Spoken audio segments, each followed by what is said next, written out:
లేడీకి లేచింది పరుగు అన్నట్టుగా మనీషాకి స్విమ్మింగ్ డ్రెస్ కొన్నాం కదా, ఇప్పుడు అర్జెంటుగా స్విమ్మింగ్ పూల్కి అయితే వెళ్ళాలంట. సో అందుకే ఇంకా పార్క్ వుడ్ని అయితే వెళ్తున్నాము.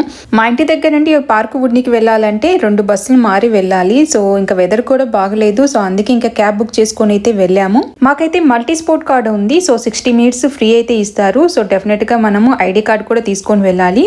సో హ్యాండ్ బ్యాండ్స్ అయితే ఇస్తారు. అవి అక్కడ స్కాన్ చేసి లోపలికి అయితే వెళ్ళి అక్కడ డ్రెస్ చేంజింగ్ రూమ్స్ అయితే ఉంటాయి. అక్కడ స్విమ్మింగ్ డ్రెస్ చేంజ్ చేసుకొని అక్కడ లాకర్స్ ఉంటాయి. జస్ట్ మన హ్యాండ్ బ్యాండ్ స్కాన్ చేస్తే లాకర్ అయితే ఓపెన్ అయిపోతుంది. సో మన బ్యాగ్స్ అవి పెట్టుకొని లోపలికి అయితే వెళ్ళొచ్చు.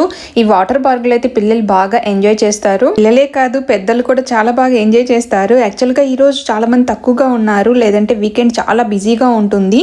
ఇంకా నేమో పార్క్ వుడ్ని దూరంగా ఉంది కాబట్టి సరిపోయింది. అదే మా ఇంటికి దగ్గరగా ఉంటే రోజు వెళ్దాం అనేది. 1 అవర్ ఫుల్ బాగా ఎంజాయ్ చేశారు. ఇంకా బ్యాక్ వెళ్ళేటప్పుడు డ్రెస్ చేంజ్ చేసుకొని హెయిర్ డ్రై చేసుకొని ఇంకా మనకి హ్యాండ్ బ్యాండ్స్ ఉన్నాయి కదా, సో అందులో పెట్టేస్తే మనకి లోపలికి వెళ్ళిపోతాయి. మనము ఎగ్జిట్ అవ్వచ్చు. ఈ పార్క్ వుడ్నికి వచ్చిన ప్రతిసారి డెఫినెట్ గా ఇక్కడ పిరోగీస్ తినేసే వెళ్తారు. సో పిరోగీస్ అయితే ఆర్డర్ చేశాను. సో అదైతే 35 స్లోటీ అయితే చార్జ్ చేశారు.